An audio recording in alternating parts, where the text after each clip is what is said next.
I'm Bouris and this is Straight. In cricket, it's an individual game for 3 seconds. Oh, there it is. But you actually can't do anything else without your teammates.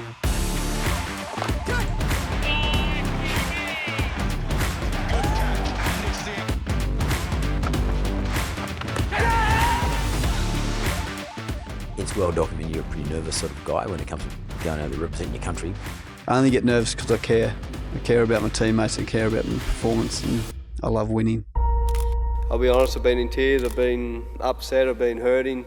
Doing my calf, 15 weeks ago now. What was the experience What of an it? experience. Heartbreak. Throughout my journey, I've realised that there's no point fearing failing. Every time you fail, there's an opportunity to learn. Here we go. Oh, and he's got a wicket first ball. Yep, gone. Lyon wins the battle with Moeen Ali yet again. Brilliant from Lyon. He has 6. Are you prepping yourself for life after cricket? Nathan Lyon, Gary the Goat. Welcome to Straight Talk, mate. Oh, thanks for having me. I don't think Gary the Goat's the right nickname though, Mark. That's pretty good. You hold a better record than anybody in recorded history as an off-spin bowler, correct?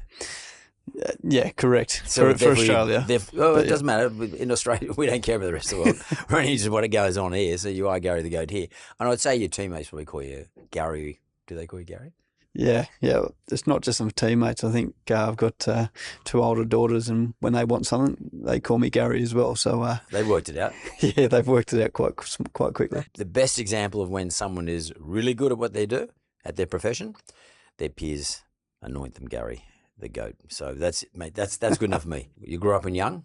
Grew up in Young, yep. Relatively close to Canberra. I mean, I don't even know where Young is. I know it's down south from Sydney, but where are we talking about?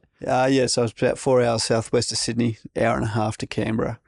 So we had my older brother, 3 years older. He was mad Canberra Raiders, and we used to go over for all the home games. And when I was about 4 or 5, probably about 5, we got into the change rooms and went up and got to meet Mal Meninga. It was probably the highlight of going down the Raiders games, that's for sure. Was Sticky in the team then? That would have been. Yeah. Laurie Daly, Ricky Stewart, Brett Mullins, Mal Meninga. Brad Clyde? Yeah, Brad Clyde, yeah. But I think he's just one of the most brilliant footballers of all time. He had a lot of injuries, but one of the most brilliant footballers of all time. And how did you, you're a kid, obviously growing up in a country town. Well, it's not quite a country town. It's more significant as a country town, Young. How did you feel about elite sports people like those guys? Idolised them. Absolutely idolised them. Being obviously growing up in the country, probably not doing as much schoolwork as what I probably should have. When I was a kid, I was absolutely obsessed with playing cricket, kicking the football, playing soccer. I would play, when summer come around, I'd play 2 games of cricket on Saturday, then play a game of cricket on Sunday. So my whole weekend was full of sport, even in winter, even whether going back and reffing junior soccer. So any professional athlete that ever come to Young, whether it be rugby league players, cricket players, whatever it may be, absolutely idolised them. What do you think that is that, and I'm not sure if it's limited to country kids, but let's just look at country kids for a moment. Why do you think country kids, I don't know about today either, but back then, when you were a kid, do idolise professional sports people? I can only talk from my upbringing. I feel like there's not many distractions out in Young. Can't really just go to the beach or the cinemas. We never had any cinemas when we were growing up out in Young. So all we wanted to do was play sport. And being a small family, just mum, dad, and an older brother and myself, it was all sport. And obviously had no phones and no iPads or anything like that or PlayStations to keep us entertained. It was either do your homework inside or go outside, run around, play cricket in the backyard, play footy, whatever it may be. Ended up being, our street at home had, probably 8 or 10 kids playing cricket every 3 nights a week on the roads out there. It's funny, I still know a couple of elite rugby league players and elite cricketers, as a matter of fact. And I remember one in particular, a guy called Graham Hughes. He was a great rugby league player, but a great cricketer. Played for New South Wales in both.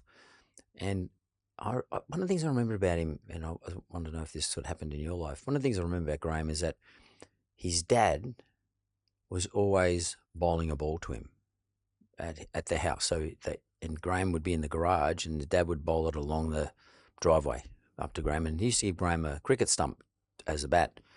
And Graham was always practicing, always. And then of course he became played for New South Wales, both rugby league and cricket.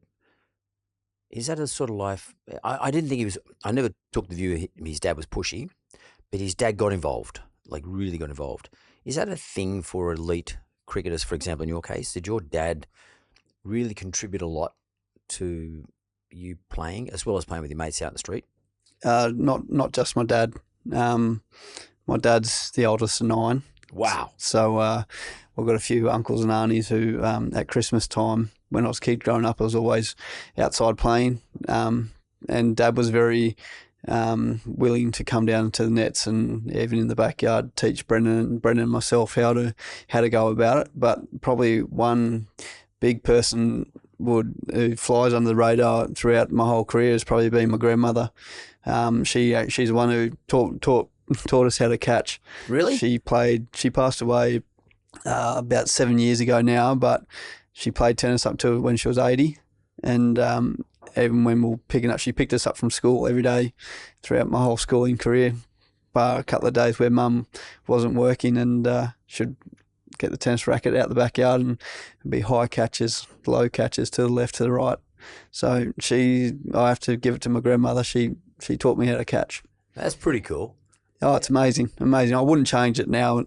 I learnt so much from, I don't know, just doing little things like that in the backyard. What do you got in terms of kids now? What have we got? I've got 3. I've got 3, yeah. So does Nathan return serve to his kids like you enjoyed your dad coming to the nets and your grandmother doing stuff with you all the time?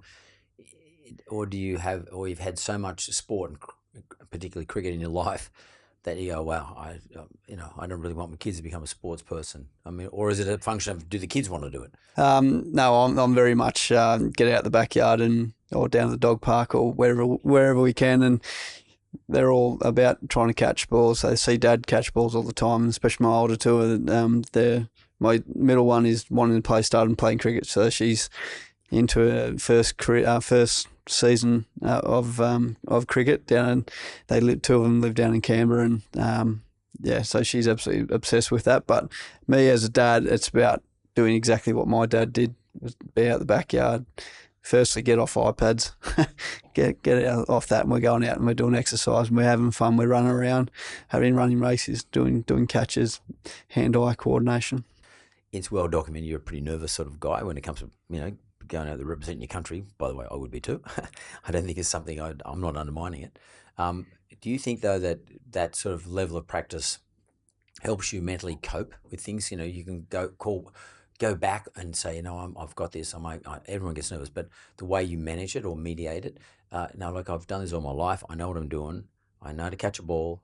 My grandmother used to, and I had a bat. Even if you are coming in one of the last batsmen, but I know how to bowl. Do you think those things help you mediate or manage the level of nervousness we all get? Adrenaline, getting flooded with adrenaline before we're about to go into a big competition. Yeah, definitely. I feel like, especially as a kid learning how to catch, and even with my older two, Harper and Miller, we're trying to get them to catch tennis balls because tennis balls are the hardest balls to catch. Is that right? In my opinion, yeah, because they bounce. They bounce out of your hand, and they're extremely hard. If you don't have the right technique, you'll drop it. But on the nerves, I only get nervous because I care. I care about my teammates. I care about my performance, and I love winning. So that's why I get nervous. Do you get more nervous as a batsman or a batsperson, or do you get more nervous as a bowler? No, 100% more nervous as a batter.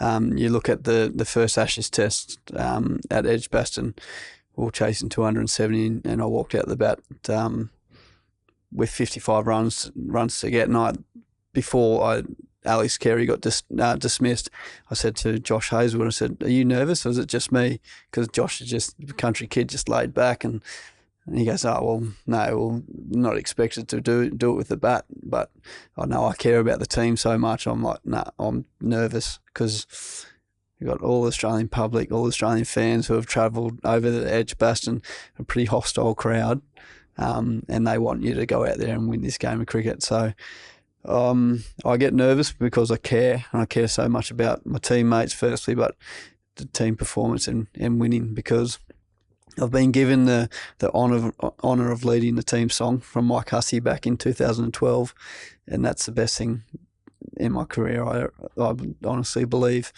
you get that honour to lead that song, to make it extremely special for people who potentially making debut, staff members who don't get the recognition and what they should, whether that's the medical staff or the coaches, or milestones for. It's been Steve Smith lately throughout my whole career. I seem to be talking about him the whole time during the lead up into the song, but I know I feel like it's such a massive honour, so that's why I care, because I want to win. So caring, does that mean that's a pretty cool word? Not many sports people would use that word. They mostly would say, I'm a winner and I'm competitive, and that's sort of, or at least that's my sense of it. I don't know what they all say, but I can imagine Dave Warner, he'd be saying, "I want to win. I'm a winner. I'm a competitive guy. Like, I've got to win." By the way, another Roosters supporter. That's it. There's no more. But they're not bad. They're two bloody good cricketers. But when you say you care, do you mean you see these guys in your team, for example, like brothers? I mean, when I say brothers, you know what I mean, like real compatriots, like brothers in arms. You're out there, you have a job to do. As a team, you're representing the country, not only as an individual, but as a team. You want them all to become, and I'm only asking a question, do you want them all to look the very best they can be? Is that what you're trying to get out for them? You want them all to come out shining as well as yourself? Yeah, 100%, because I feel like in team, in cricket, it's an individual game for 3 seconds in the big scheme of things, but you actually can't do anything else without your teammates. And by me talking about caring, I get more enjoyment out of seeing my mates be extremely successful. You ask a question about, do I see them as brothers? Yeah, I generally do, because we spend so much time away from our families, our loved ones, that you get to know these guys inside out. You're always going for dinner. You're always going for breakfast. You knock on the door, you're laying on the same bed, watching a movie, playing PlayStation, playing around a golf.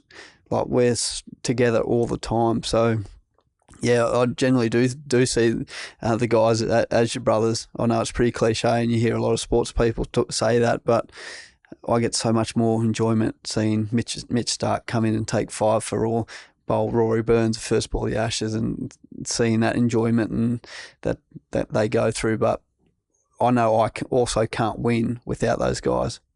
So how do you feel when they get criticised? Like, I love Dave Warner. Like, he's just a good guy. I like him a lot, and I don't know him very well. I've met him a couple of times. I don't know him very well, but just from what I can see, but he gets criticised a lot. The media give him a hard time, and there's expectations, which is fair enough. Media can have expectations, and the public have expectations. But how does someone like Nathan Lyon feel when one of his teammates gets criticised? And what do you do in those situations? Do you sort of just pretend it hasn't happened? Do you walk up and say, "Hey, mate, I read the thing, it was pretty shitty"? Or, I mean, how do you go about that? The biggest thing about everyone's opinions, everyone's entitled to their opinion. I've got no drama with that. Whether you're a media, whether you're a social keyboard warrior, everyone's got their opinion. That's okay. But within the Australian cricket team, everyone knows what's happening. So the biggest thing when I first started playing cricket, it would be either your parents or your brother or your uncle or whoever it may be would message you or say, "Oh, did you see what they said in the paper?" And you're like, "Well, no, I'm trying not to read that, because that's purely someone else's opinion who's outside the circle of trust who's looking in and making a judgment call. But it is really hard, and I feel as a teammate, all I can do is making sure that I'm supporting them publicly, probably more than anything, so they know that, okay, no, I know he's got my back. And I think that's the biggest thing within playing professional sport. If you know your teammates are going out there and they know you know that they got your back when shit happens or you're up against the wall, you got someone to put your arm around and say, it's going to be okay if we get back to doing our skill set, playing on skill and not emotion, then we're going to move forward in the right direction. It's funny, I mean, and that's in Australian cricket side has a reputation as being pretty tough. Like our rugby league sides and rugby union sides, they're tough lads, like tough together. Hard, like sort of quite hard on the outside in that it's hard to break in and really upset them, like and or rattle them. I mean, everyone gets rattled, but it's hard as a group. You sort of form a group. And I remember Phil Gould once said to me, the rugby league coach, he said, Mark, the way, when he was coaching State of Origin, he said, the way I coach the team in terms of if Queensland tried to pull out one of the players and give him a hard time, he said, my saying is if you pull the cat's tail, you get the whole fucking cat. And there's nothing better than that feeling if you're in an environment where people are attacking you. Is the New South Wales, is the Australian cricket team's mentality that not only are we going to put our arm around you and say it's all good, mate, but is it sort of go to that level that fuck you, take us on, you're going to get all of us and we're going to come out and we're going to go even harder? Yeah, I genuinely think it is, and I think you can see that off the back of the Ashes. If we go to the Ashes a couple of months ago at Lords, where all the stuff happened, which when they boys walked off the field, I was there, but I was on crutches, so I had a different view of it. But by the time I got up to the change room after all the guys were being abused through everything, the guys were laughing about it, and for me that was a great sign that all the guys were together. There wasn't anyone sitting in the room saying, "Oh, nah, shit, what's happening?" type thing. This is like, nah, we're in this together. We haven't done anything wrong, and we're going to go out there and keep fighting the way that Australia is doing. We're going to go out and win this game. And I feel like you talk about you pull on the cat's tail and you get the whole cat. Davey Warner's that player for Australia. If he sees a younger player getting sledged or having a hard time with some other players, he's one guy who will stand up there and stand in front of it and take it on.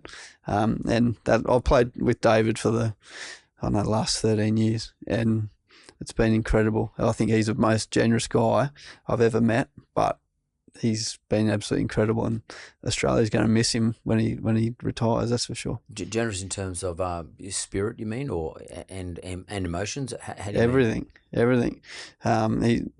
He's got this real hard edge on him, but deep down he cares about each and every one of his teammates, and unless you break him down, you probably say that, but he gives this really big, good persona off that he is tough, which he is, but he's got a big, generous heart in him, that's for sure. Can I take Nathan Lyon back to, let's say, when you're in your 20s and you're working in South Australia, you're like looking after the grounds or something like that. Yeah, well, I'll take you back a little bit further. When I was 18, I left, finished school, and I moved straight over to Canberra to chase my cricket dream. I wanted to play first-class cricket, and that was my stepping stone, because even before that, when I was 15, I got told by a New South Wales staff at New South Wales Cricket that if I wanted to play first-class cricket, I had to leave home and move up to Sydney, otherwise you weren't going to make it. And to tell a 15-year-old who lives at home, who's 7,000 people is the population, takes him 2 minutes to get to school, that I had to come live in Sydney, go to school here, it didn't sit well with me. So Canberra became my avenue to hopefully to play first class cricket. And anyway, so I moved over to Canberra, and I was unemployed for 2 days.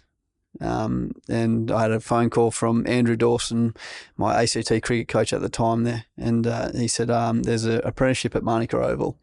Would you like to take it? I said, oh, okay, let me have a think. And anyway, my dad's my sounding board. So I called Dad and said, Dad, I've been offered a curating job at Manuka. He goes, what are your thoughts? And I said, well, I don't really know if I want to take it, because as a cricketer, if you don't get runs, you just blame the wicket. And if you don't take wickets, you blame the wicket as well. So I don't want to be that one getting blamed for making poor pitches or flat pitches or whatnot. And Dad said, you're absolutely stupid. You're ridiculous. You're unemployed. Take the job. So I called back up and Andrew, I said, yeah, I'd love to take the job. Started Monday. Fell in love with it by Monday afternoon. And it wasn't until I did all my apprenticeship there, and about 3.5 years into it, a guy called Ashley Ross, who was a former ACT coach as well that I played under, he was living in Adelaide, and said, Adelaide, we need an off-spinbowler, but we also need a fully qualified curator. Les Burdett, the head curator at the time, retired. So the stars were kind of aligning for me. And anyway, I flew down to Adelaide one day in 2010, mid-year. Walked into the office, and the head curator, who's there now, still now, Damien Hoff, who I'm very good friends with, he said, no, you've got the job. You got the job, so you move down, you start next week. So I had to basically move everything up and drive down to Adelaide.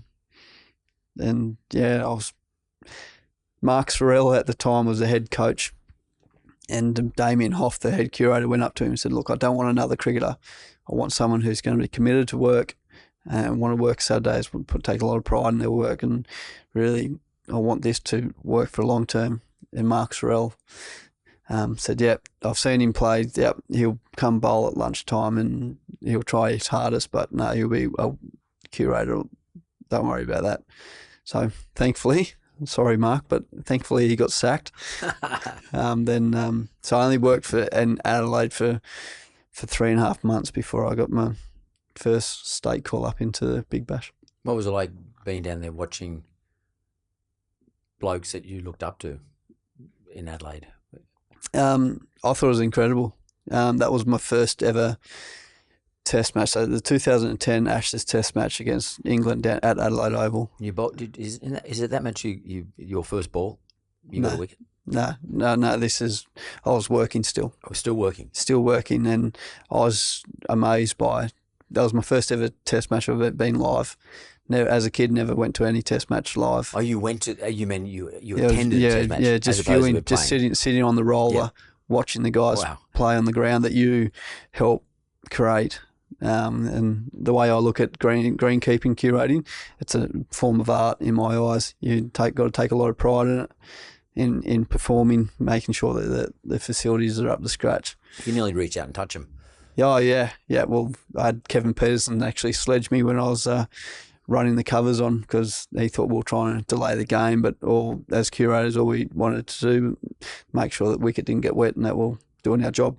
And he told me politely where to go, but I didn't really take much notice of that. I was doing my job. Can you take me now forward to the first time you represented your country? So it's only about 9 months later. So it's a fast ride, yeah, 100%. Fast ride this one. And before I actually got over to Sri Lanka, I got told in a pretty unique way.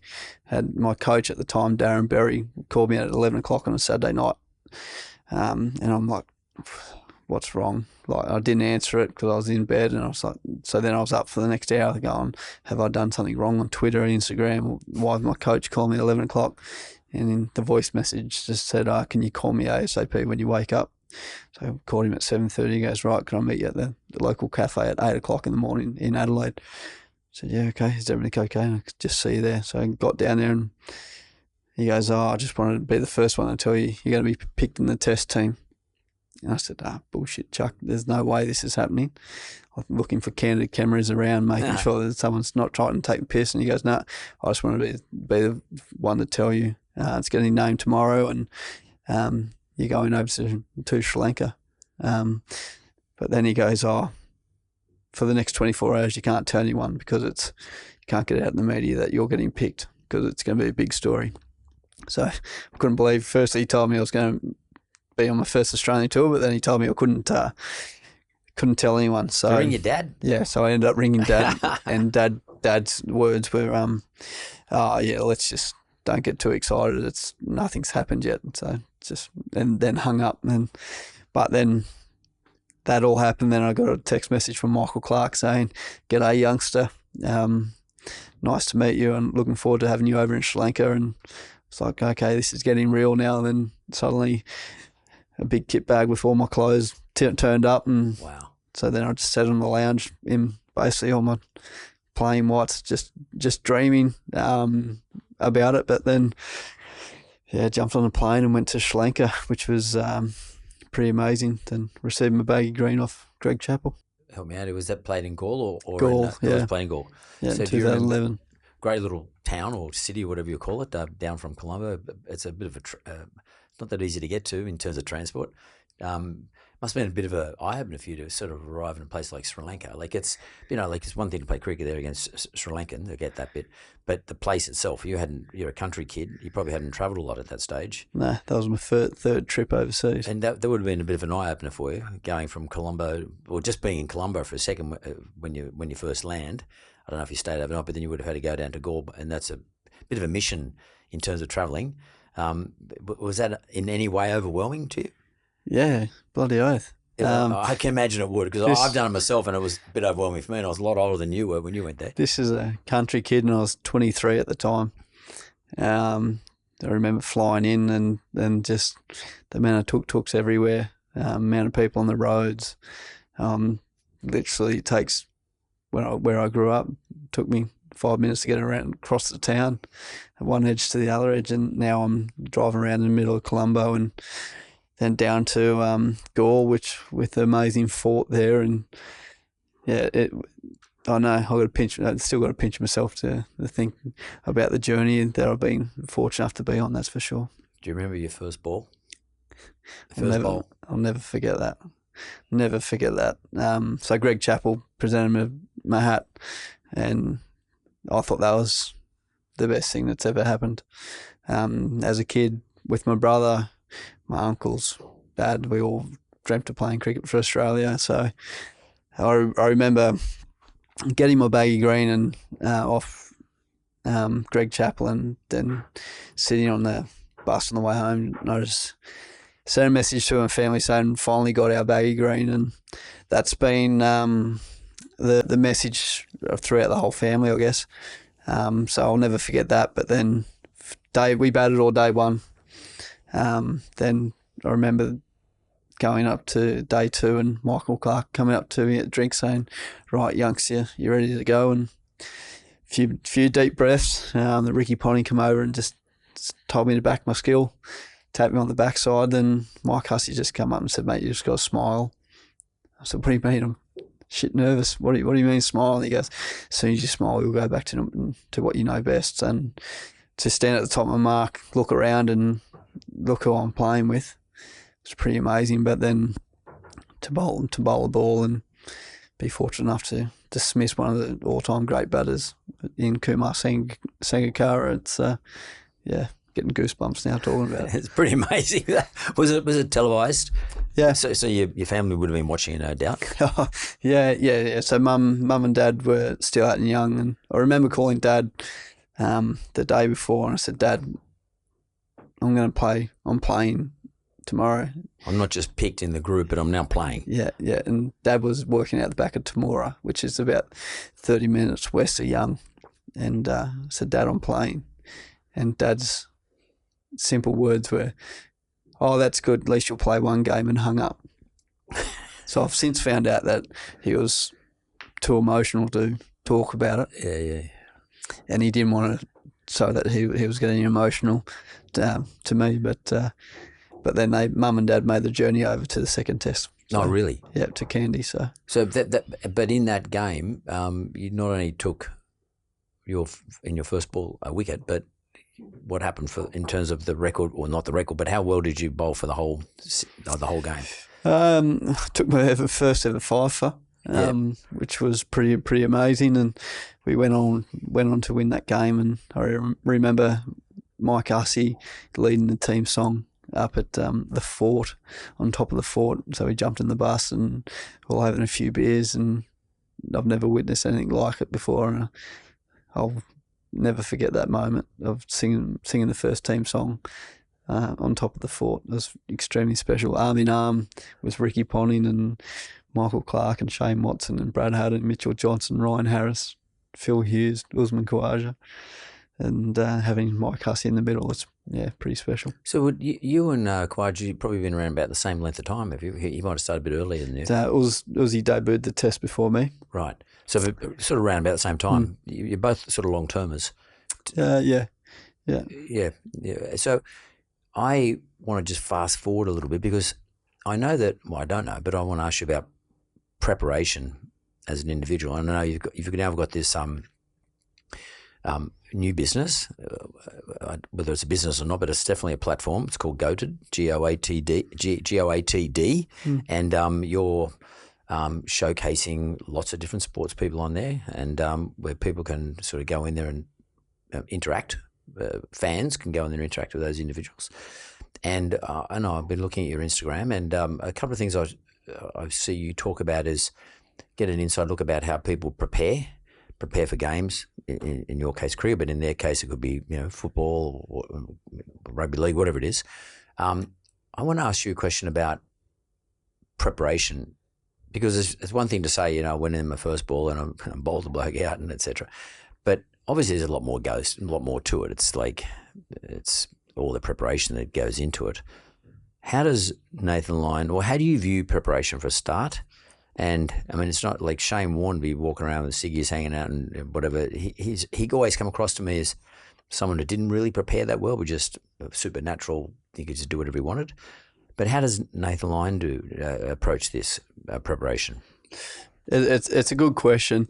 For me, preparation is the nuts and bolts of everything. When you're preparing firstly to get better as a cricketer. For me, in my because I've never met anyone to conquer the game of cricket, and I don't think I'll ever will. And I've played against some of the greats of the game. What does that mean, conquer the game? I'll never meant like there's 3 areas where you can be the best in business, best in the world in 3 different areas, and I've never met anyone. The closest person for me to conquer the game in all 3 areas would have to be Jarks Callis. But then also you can throw the mental side of the game in there as well, and to be resilient and to perform under pressure and all that stuff. But preparation for me, it guides you to having success. So for me, it's all about making sure that I'm trying to get better each and every day. I didn't, at the start of my career, I didn't know what preparation was. I thought it was go down and bowl 10 overs, then hit 50 balls and catch 20 balls and done. But now, playing 122 test matches, over 200 first-class games or what, I've now realised that your preparation is so much more than that. It's the way you look after your body.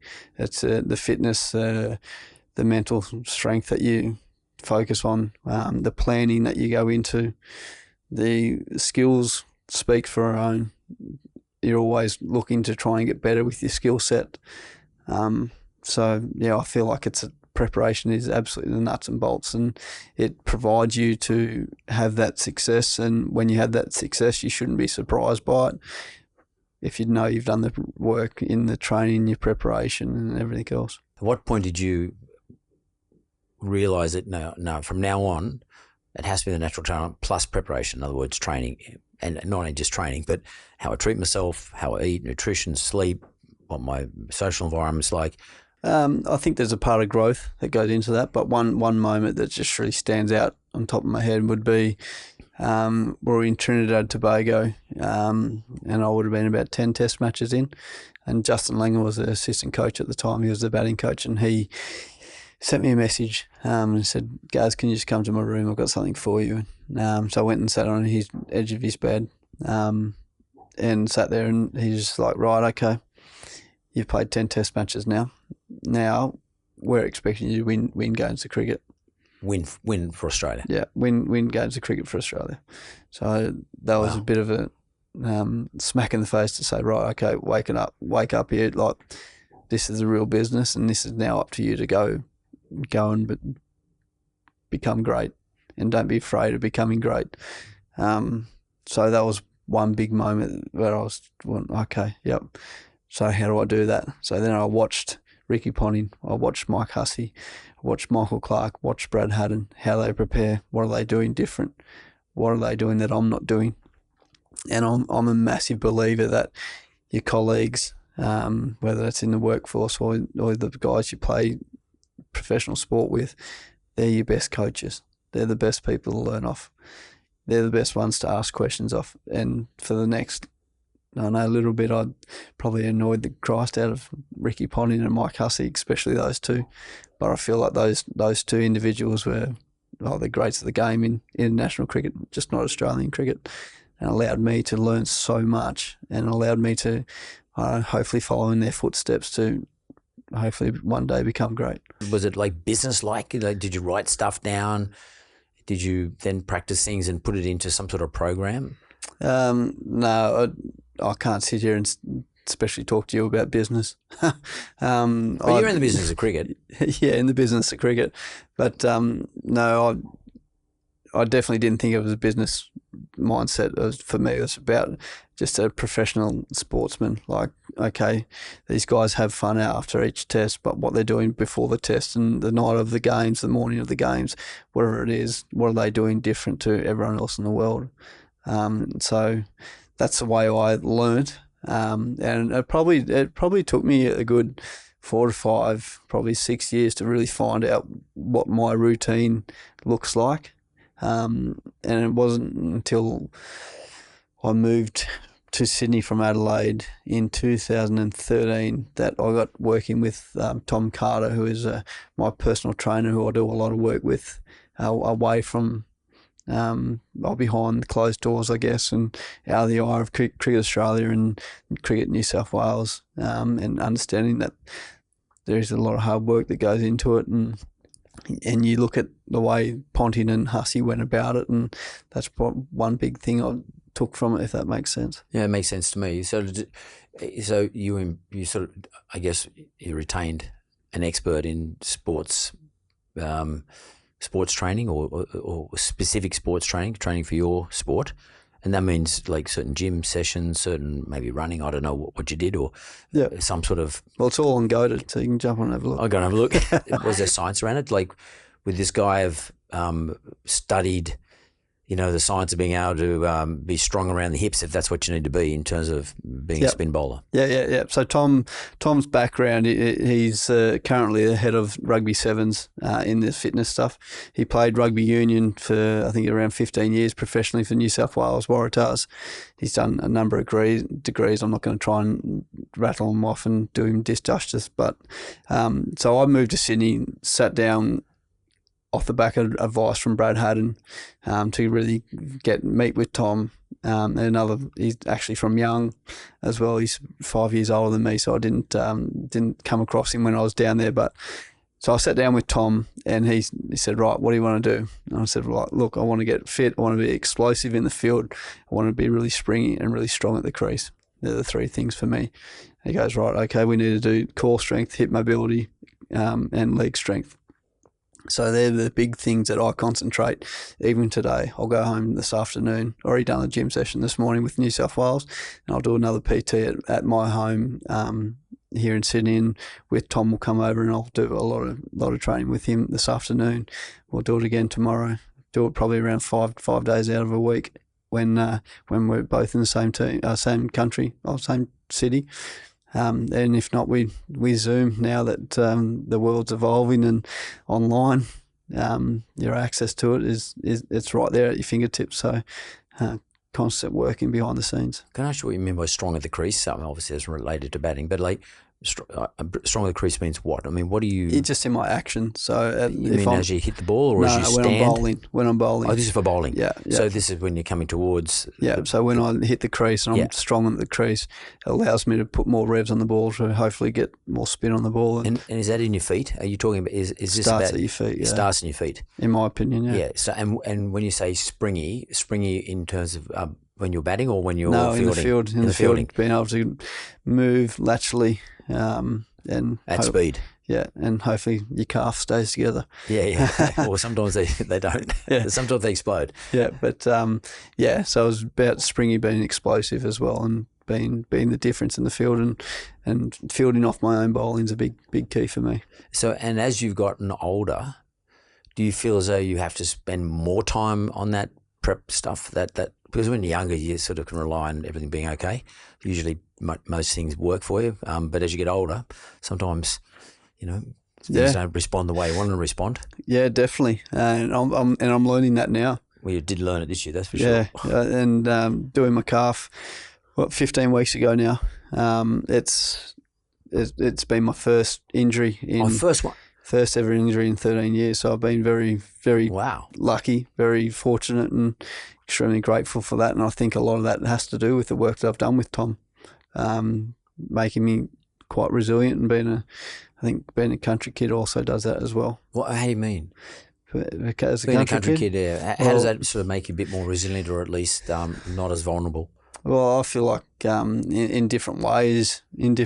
Certainly, I grew up in the country playing against men at a young age. My first grade again against men I was 12.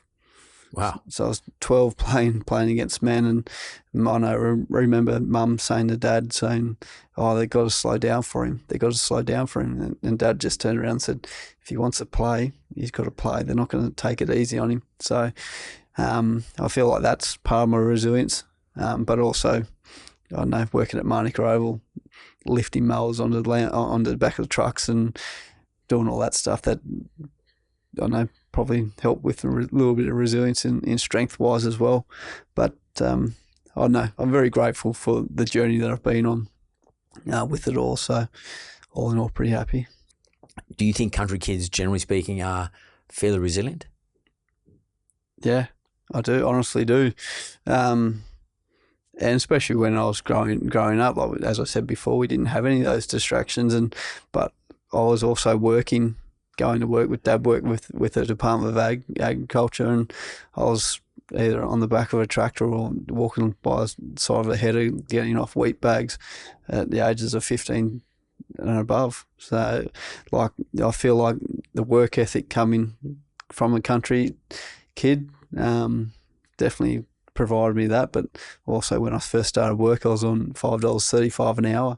So I know the value of money. Yeah, I know the value of money, but also the effort that goes into that as well. So would you say that being a country kid might have given you mental resilience too? Because I mean, we haven't really talked about the mental side of things, but talking about the physical side of things. What about mental resilience? I mean, because, especially if we're getting bashed as a country, we're not going so good. And then everyone's relying on Nathan to come and do some magic for them, both batting and bowling, and fielding. How do you prep for your mental strength for a day, for a game? It's not a day for the game. Well, throughout my journey, I've realised that there's no point fearing failing. So you don't fear failure? No. I feel like every time you fail, there's an opportunity to learn. But the big thing is you can't make a mistake 3, 4, 5 times over. I'll give you a chance to make a mistake a couple of times, but if you need to learn each time you learn, each time you fail.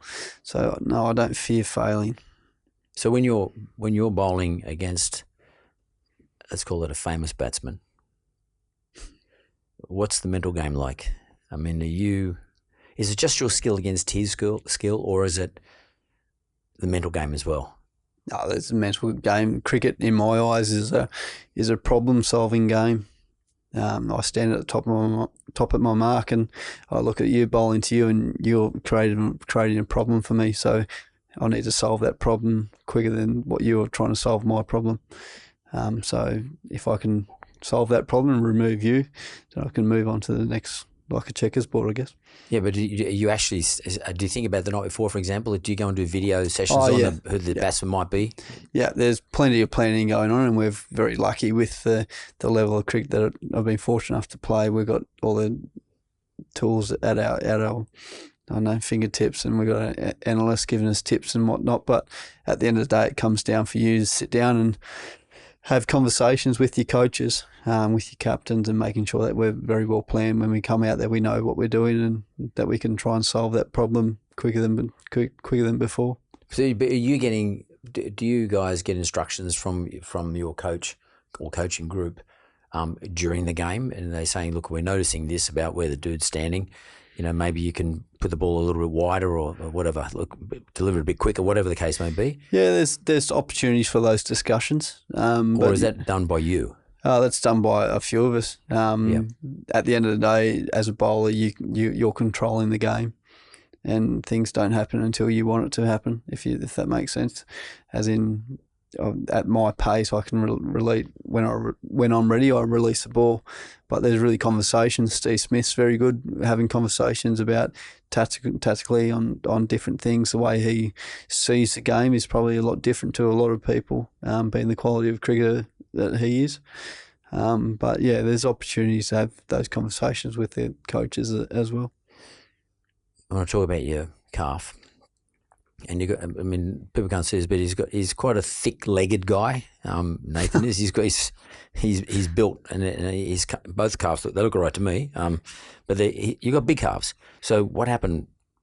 Tell me what you experienced when it happened. We know what happened, but what was the experience? What did I experience? Heartbreak.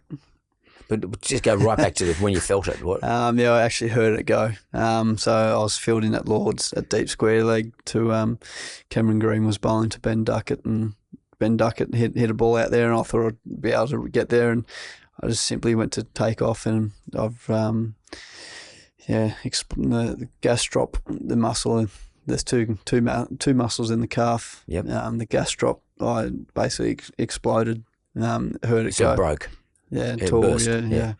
So I did it snap up into your up behind your leg? Nah, not quite. Did a grade 3 tear, 4 centimetre tear with an 18 centimetre bleed. Whoa. So yeah, I heard it go, and I reckon I also felt my heart sink quite quickly as well. When it happened, did you think to yourself, "Shit, there's some things I could have done"? Like, did you be hard on yourself? Are you tough on yourself? Yeah, probably. I think you got to be at that level. So, did you think to yourself, "Shit, I didn't prepare something"? I think I got the fine comb out and went through everything, and wondering, could I have done anything different? But all in all, I feel like my preparation was the same for that, and that game was my 100th consecutive test in a row. So that's something that I was very proud about, and there was a lot of talk about me being resilient and etc. Then in that game, your calf goes, but my prep was exactly the same. The work ethic was exactly the same. Nothing changed. But we do wear GPS every game, and I played 2 games before that game, and going off the GPS numbers, my workload spiked a fair bit. In terms of distance? Yeah, yep. I think we covered first game. I think I covered around 48 kilometres. Whoa! Then the second game was around 52. Serious? Yeah. So there's decent numbers there.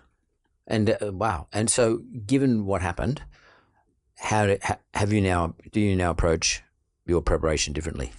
Yeah. I've had overall, just in relation to your calf. No, I think overall. Yep. Overall. So what's the change? I haven't had alcohol in 16 weeks. But do you think those, as you get older, I think they do contribute to things not being as strong? But do you think that's the case, or is it? Yeah, I do think that's the case now. I feel like more effort's gone into making sure that I'm looking after myself. Recovery's going probably better than what it has been in the past. I probably have taken it a little bit granted that I've been injury-free until this moment. So a big focus has been on my rehab.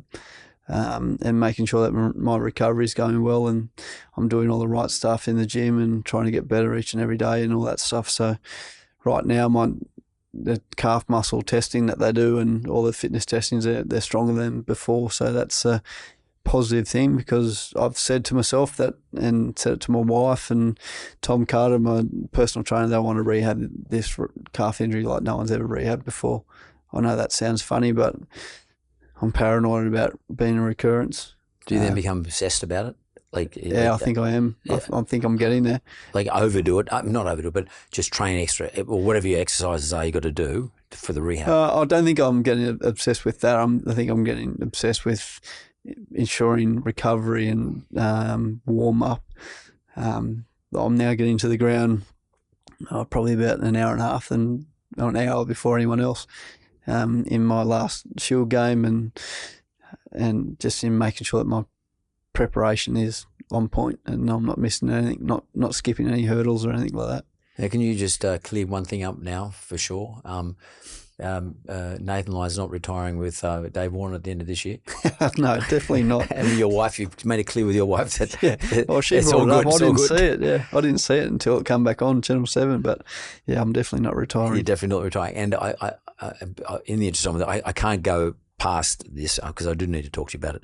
So the goated, as I said earlier, right at the very beginning, are you prepping yourself for life after cricket? And is the GOATD platform, is that part of that process, or is it more a giving back process? I think it's a bit of a both, but I think it's probably more 80% of giving back, because it started around the dinner table with my father-in-law Mike and my wife Emma, and we're talking about, there's a story that goes along that when I was in Young as a kid, we drove over to Canberra to watch a Shield game, and there was some test players playing in the New South Wales team, and we walked around the fence, and Mum and Dad let us walk around the fence so they could still see our little heads above the fence and the Australian hats, and we just waited for this player's signature, and he said, I'll do it at the end of the day, and so we waited the whole day. Then he went in the change rooms, come out of the change room, walked straight to his car, and he said, I'll do it tomorrow. And I was in tears. I was like, you'd be gutted. Yeah, I was, because we weren't coming back tomorrow. We're in the car for an hour and a half back home, and that's always stuck with me, that we're role models in so many different ways as professional athletes, and if I can make an impact on some kid or some fan's life to have that, I don't know, 2 minutes of my day out of the way to make their day, then I'll do that. So this is where Goated's been born. And the amount of messages I get on Instagram and Twitter asking for advice on how to bowl off breaks, it's incredible, and I'd love to be able to give back and reply to everyone, but I'll sit down and reply to 5 of them, and there's another 15 in there. So they're the kid who's heartbroken because you've gone home. Yeah, but this is why I'm doing Goated.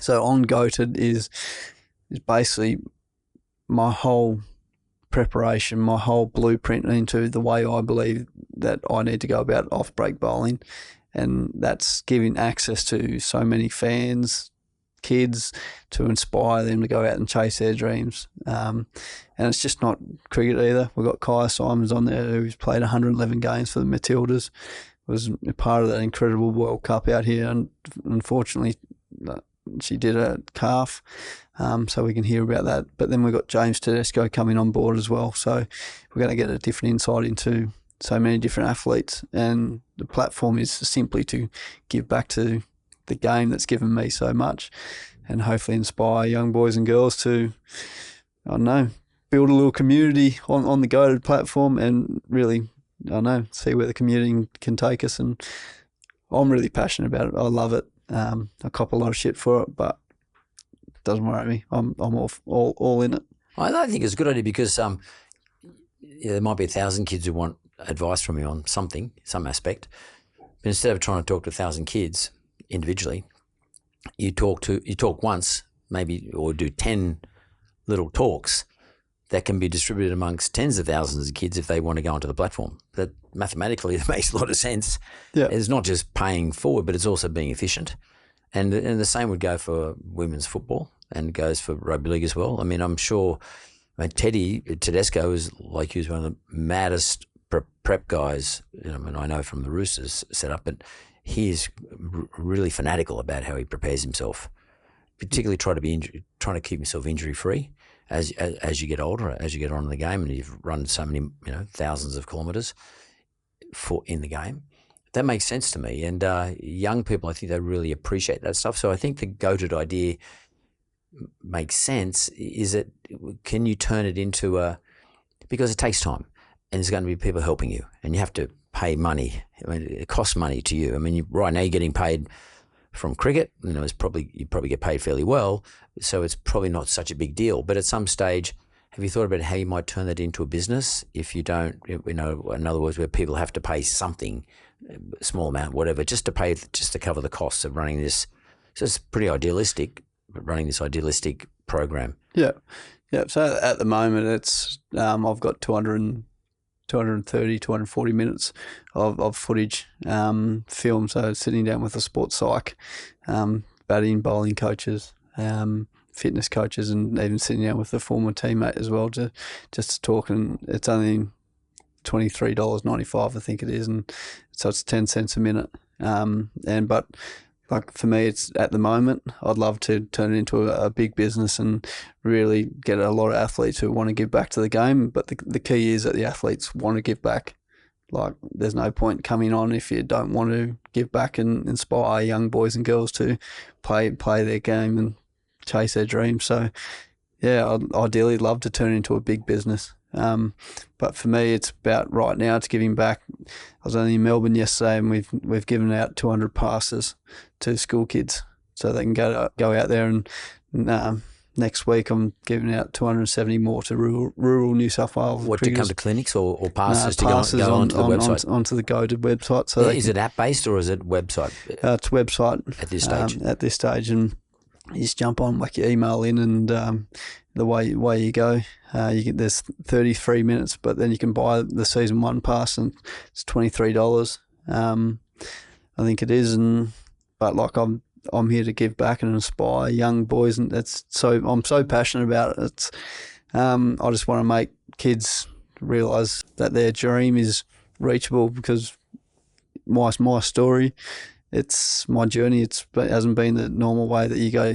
I didn't play New South Wales 17s, 19s, Australian 19s into New South Wales. I went a different way, and just because you're out in the country, kids, doesn't mean you can't chase your dream of playing for the Sydney Roosters or playing for the Matildas or playing cricket for Australia or whatever sport it may be that you're passionate about. There's so many different avenues that you can get to where you want to get to. Well, Nathan Lyon, thanks actually for giving me the opportunity to actually really understand why your peers call you Gary the Goat. I'm not sure about that. You are, mate. Thank you, mate. Really appreciate that.